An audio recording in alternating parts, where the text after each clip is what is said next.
Halo Kak, selamat sore. Halo juga Kak, selamat sore. Sebelumnya perkenalkan, nama saya Faizatunnisa Lutfia, bisa dipanggil Via atau Atun, senyamannya Kakak aja, pengennya dipanggil apa. Ya, oke. Di sini saya sebagai konselor yang akan bersama-sama dengan Kakak dalam menjalani konseling pada sore hari ini. Boleh tahu nama Kakak siapa? Oke Kak, nama aku Azizatun Nazihah. Bisa dipanggil Zizi atau dipanggil Jijah juga. Senyaman Kakak aja. Oke, siap. Kalau boleh tahu Kakak aslinya mana? Terus aktivitas sehari-harinya apa ya? Aku asli Kulon Progo Kak. Terus aktivitas sehari-hari lagi kuliah, bantu-bantu adik aku yang sekolah juga, sama ya biasa bantu-bantu di rumah juga Kak. Oh gitu. Kuliahnya jurusan apa? Psikologi Kak. Oh, kebetulan aku juga kuliah jurusan psikologi juga. Oh Jadi iya, kita sama ya. iya. Oke, sebelumnya saya ucapkan terima kasih atas kesediaan dan kepercayaan Kakak pada saya sebagai konselor dan meluangkan waktu untuk proses konseling pada sore hari ini. Iya Kak, terima kasih juga sudah mau membantu saya ya. Oke, semoga nanti dalam proses konseling ini, saya bisa membantu Mbak dalam, eee, menyelesaikan atau membantu Mbak dalam permasalahan yang Mbak alami. Oke, Oke. selama proses konseling, Mbak Zizi bisa menceritakan dengan tenang tanpa perlu merasa khawatir. Semua hal yang Mbak ceritakan, akan saya jaga kerahasiaannya.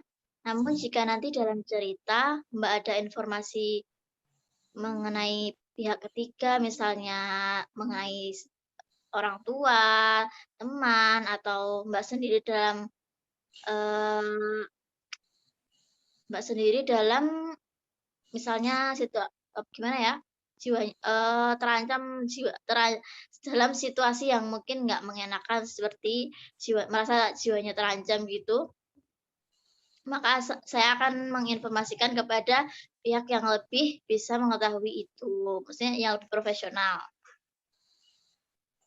Oke Mbak, siap. Oke, bisa kita mulai proses konselingnya? Bisa Mbak? Oke, sebelumnya kalau boleh tahu apa yang membuat Mbak Zizi memutuskan untuk menjalani proses konseling ini? Saya sedikit galau Mbak. Galau? Iya, Kalau boleh tahu galaunya bisa diceritakan kayak apa ya? galaunya itu sih menyangkut sama pacar. Oh, udah punya pacar ternyata. Iya. Iya, Bu, bisa gimana? Boleh diceritakan, mungkin nanti bisa aku bantu. Itu loh, apa ya, dia tuh sering itu bikin story WhatsApp, tapi isinya cewek-cewek dari TikTok gitu loh. Mhm, Tahu kan Mbak sekarang? ya, Iya. Aku sebenarnya nggak masalah yang gimana-gimana, cuma akunya nggak nyaman gitu loh. Kok kok dia malah pasang status orang lain gitu. Aku udah pernah bilang sih, tapi dia nggak nanggapin serius, malah malah kayak ngalihin ke topik lain, kayak bercandain gitu. oke. Eee, aku cukup ngerti ya maksudnya gimana yang dirasain Mbak.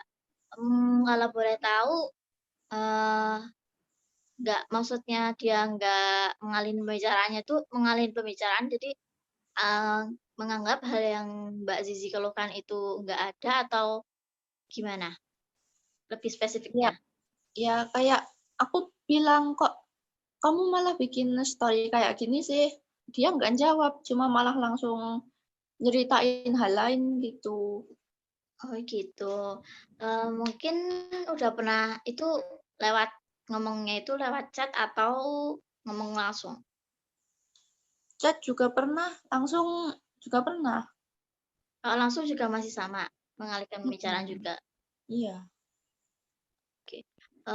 Kalau menurut aku sih ya, itu memang harus coba terus dikulik terus kenapa sih. Jadi maksudnya ngobrol baik-baik sampai benar-benar dapat jawaban. Soalnya kan ini namanya, gimana ya, kalian menjalin hubungan. Jadi yang, menjalani nggak cuma Masnya sendiri atau Mbaknya sendiri, jadi harus sama-sama. Jadi apalagi itu kan, membuat salah satu pihak gak nyaman. Jadi kalau menurut aku sih harus, bener-bener dibicarain. Jadi cari waktu yang pas buat Mbak sama Mas untuk ngobrolin hal itu. Ya pokoknya dianya dibuat nyaman dulu biar kamu bisa cerita. Jadi nanti kalau misalnya kamu ngeluhin masalah itu, nanti dia bisa jawab. Kalau enggak nanti kamu bilang aja dulu ke dia, misalnya, "Kamu ngelakuin hal ini, kok kamu bikin story, aku mau ngeluh tapi aku minta respon dari kamu, soalnya ini terjadi bukan untuk sekali 2 kali," misalnya gitu. Soalnya akunya merasa nggak nyaman dengan yang kamu lakuin, gitu. Nanti gimana cari jalan keluarnya buat baiknya kita, biar misalnya kalau misalnya kamu bikin status kayak gitu lagi, akunya biasa aja atau gimana gitu. Maksudnya nggak merasa, nggak enak lah atau bete lah gara-gara lihat itu, gitu sih kalau menurut aku. Gitu ya, Mbak. Soalnya udah sering sih, nggak sekali, 2 kali juga. Terus aku mau marah juga takutnya malah dia ikutan marah gitu. Dia tipenya, apa ya, egois kayaknya, Ya udah sih, kalau menurut aku sih coba ngobrol aja dulu pelan-pelan, soalnya yang penting Mbak jangan bosan untuk ngajak dia ngobrol, ngajak dia sharing perihal apapun yang misalnya bikin Mbak nggak nyaman. Jadi misalnya ada masalah apa coba ngobrol. Jadi, eee, bisa sama-sama saling terbuka gitu. Kalau boleh tahu mmm. udah berapa lama ngejalin hubungannya? Udah hampir 3 tahunan sih, Mbak. Oh itu kan apalagi udah waktu yang cukup lama ya. Jadi menurut aku sih hal kayak gini udah bisa dibicarain di apa, cukup dewasa gitu untuk kalian, menurut aku sih Mmm, gitu. aku juga pengennya dia bisa dengerin aku sih, terus nanti, apa ya, bisa cari solusi bareng-bareng juga. Ya pokoknya sih didiskusin aja bareng-bareng gimana baiknya untuk kalian, biar ya ngejalaninnya tuh enak-enak aja gitu, adem gitu. Jadi kalau misalnya waktunya bisa bercanda terus, ya bercanda terus, nanti ada misalnya salah satu ada masalah ya nanti, saling bantu masalahnya gitu. Oh, iya, Mbak. Nanti aku bakal coba deh. Oke kalau gitu, mungkin masih ada lagi yang Mbak rasain atau gimana yang masih ngeganjel gitu? Mmm,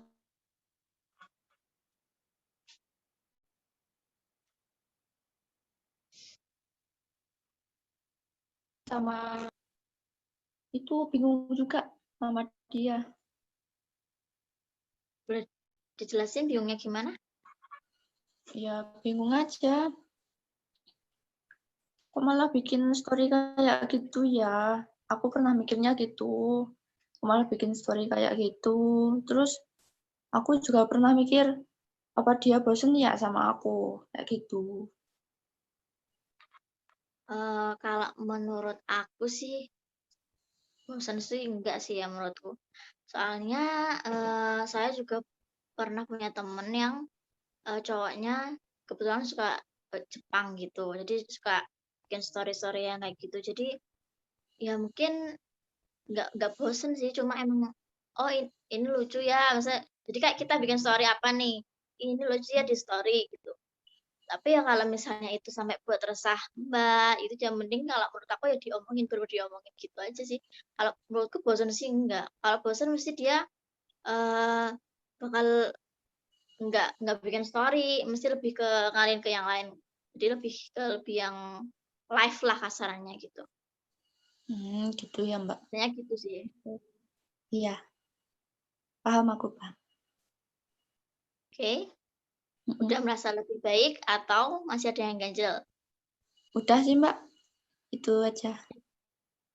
Oke, semoga, apa yang aku sampaikan tadi ke Mbak, mungkin sedikit-sedikit saran dari aku bisa membantu Mbak, dalam permasalahan kali ini. Semoga juga yang bikin resah Mbak, yang bikin bingung Mbak, yang bikin Mbak nggak nyaman, bisa segera teratasi dan bikin Mbak lega ya. Iya, makasih ya, Mbak, udah dengerin cerita aku, udah ngasih aku saran-saran juga.